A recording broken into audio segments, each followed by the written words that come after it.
Bonjour et bienvenue à cette nouvelle séance de cours dédiée aujourd'hui à l'étude des intégrales impropres.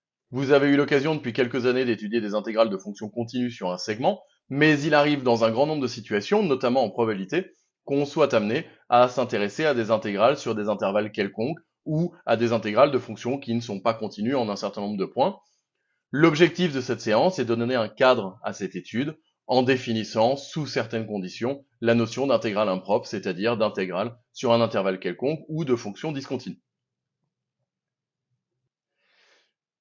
Nous allons commencer à nous intéresser à la notion d'intégrale impropre en plus l'infini. Et pour cela, on considère une fonction f continue sur un intervalle fermé de la forme a plus l'infini. On dira que l'intégrale de a plus l'infini de f de t dt est convergente si la fonction qui à x associe l'intégrale de a à x de f de t dt admet une limite finie en plus l'infini. Le cas échéant, cette limite sera appelée intégrale de a plus l'infini de f de t dt. Donc ça veut dire qu'en pratique, pour étudier la nature et calculer la valeur en cas de convergence d'une intégrale impropre, on commence par s'intéresser à l'intégrale partielle de a à x de f de t dt avec les méthodes de calcul usuelles, calcul de primitives, intégration par partie, changement de variable, puis on s'intéresse à la limite quand x tend vers plus l'infini. Mettons cela en application au travers de deux exemples fondamentaux que je vous inviterai à connaître par cœur. Premier exemple, l'intégrale de 1 à plus l'infini de dt sur t puissance alpha, que l'on appelle intégrale de Riemann, est convergente si et seulement si alpha est strictement supérieur à 1. Cet exemple est un exemple fondamental, en cela que les intégrales de Riemann seront très souvent utilisées pour étudier la nature d'autres intégrales impropres.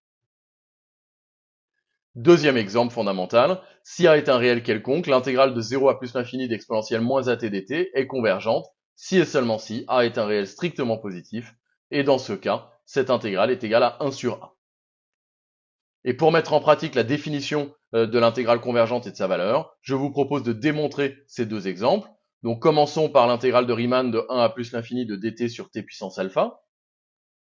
Comme toujours, quand on souhaite calculer une intégrale, qu'elle soit impropre ou non, on commence par s'intéresser à la continuité de la fonction. Ici, elle est évidemment continue sur l'intervalle fermé 1 plus l'infini.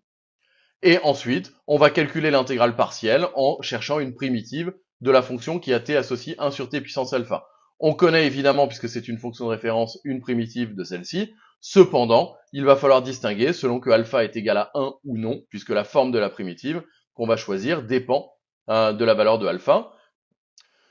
Donc tout d'abord, si alpha égale 1, on peut remarquer que t donne 1 sur t a comme primitive la fonction ln.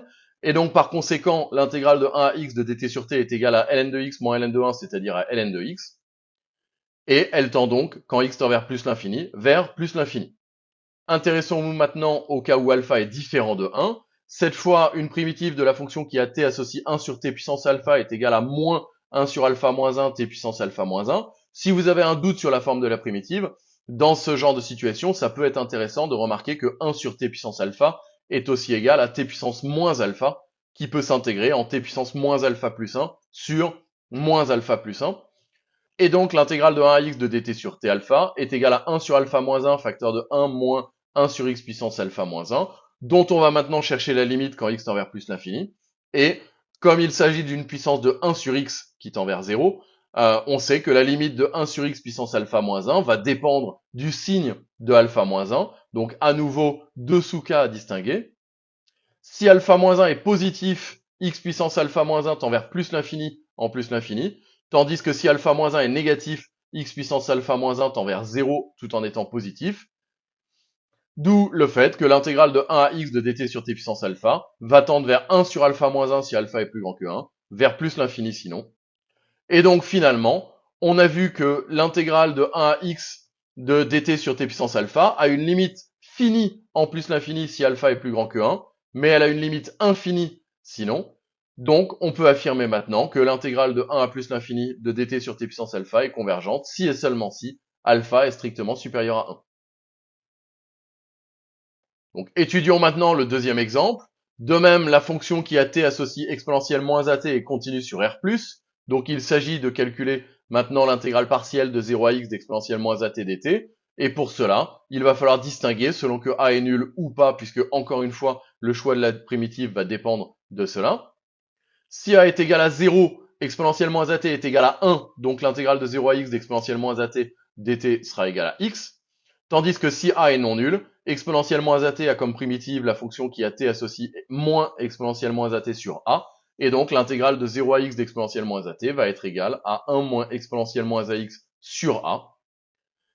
Il en découle que quand x tend vers plus l'infini, l'intégrale tend vers 1 sur a si a est strictement positif, puisque dans ce cas-là, exponentielle moins ax tend vers 0, tandis que l'intégrale tendra vers plus l'infini si a est négatif ou nul, puisque dans le cas a égale 0, évidemment, x tend vers plus l'infini, et dans le cas où a est strictement négatif, exponentielle moins ax tend vers plus l'infini, donc moins exponentielle moins ax tend vers moins l'infini, et comme on divise par a qui est strictement négatif, le quotient va tendre vers plus l'infini.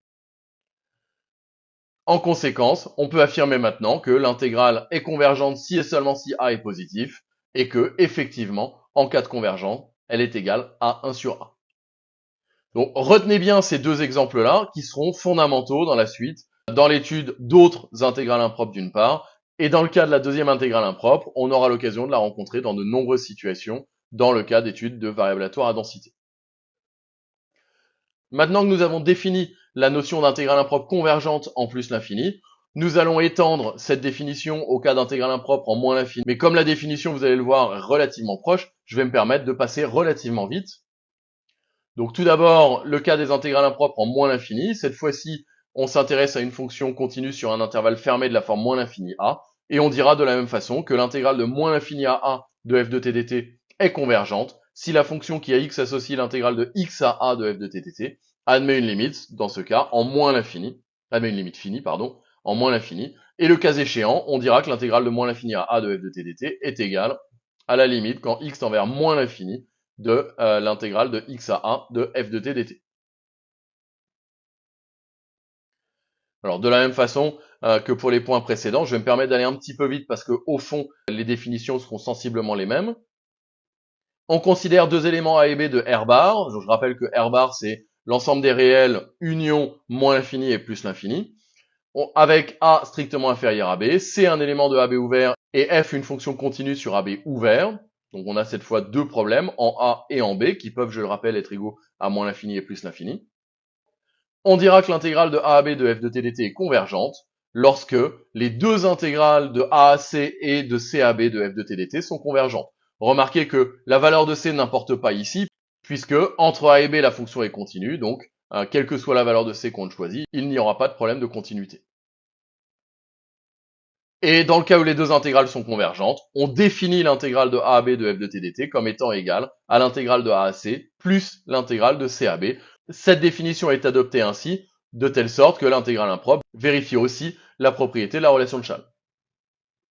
Tout d'abord, comme l'intégrale d'une fonction continue sur un segment, l'intégrale impropre vérifie la linéarité de l'intégration, c'est-à-dire que si f et g sont deux fonctions continues sur R+, et si lambda mu est un couple de réels, alors si les intégrales de f et de g sur de 0 à plus l'infini sont convergentes, alors l'intégrale de lambda f plus mu g est également convergente et égale à lambda fois l'intégrale de f plus mu fois l'intégrale de g.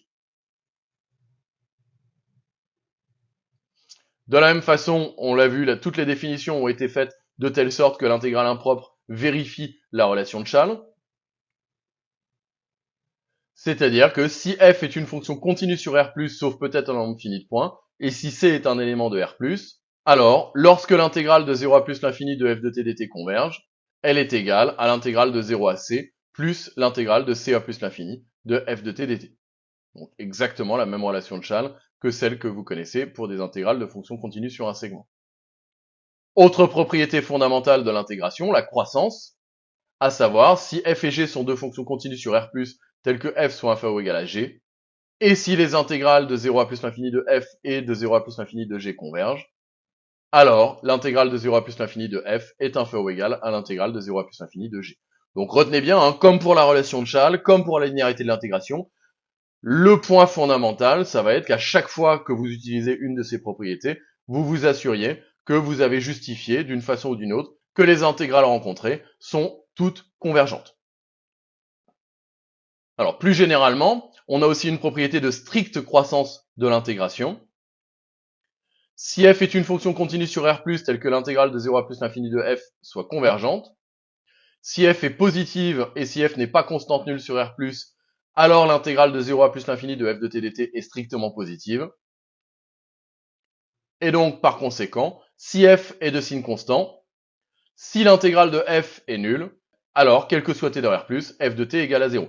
Attention, une intégrale nulle n'implique pas dans le cas général que la fonction est nulle. On a ici deux hypothèses fondamentales. D'une part, que la fonction soit continue sur R+, et d'autre part, évidemment, pour pouvoir envisager l'intégrale, que l'intégrale soit convergente. Donc, dernière propriété fondamentale, l'intégrale impropre vérifie l'inégalité triangulaire. Pour cela, commençons par une petite définition. Si f est une fonction continue sur R+, on dit que l'intégrale de f de t dt est absolument convergente si l'intégrale de valeur absolue de f de t dt est convergente. Et ce que l'on peut affirmer, c'est que si l'intégrale de 0 à plus l'infini de f de t dt est absolument convergente, alors la valeur absolue de l'intégrale de 0 à plus l'infini de f de t dt est inférieure ou égale à l'intégrale de 0 à plus l'infini de valeur absolue de f de t dt.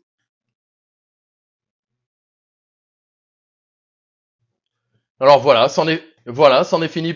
Voilà, c'en est terminé pour cette Voilà, c'en est terminé pour cette séance de cours sur les intégrales impropres. Si vous voulez approfondir le cours, je vous invite à visiter mon site stéphanepretzeil.com où vous retrouverez la fiche de cours complète avec des démonstrations et plus d'exemples et d'exercices. J'espère que cette séance vous aura été utile et je vous dis à bientôt, j'espère. Au revoir.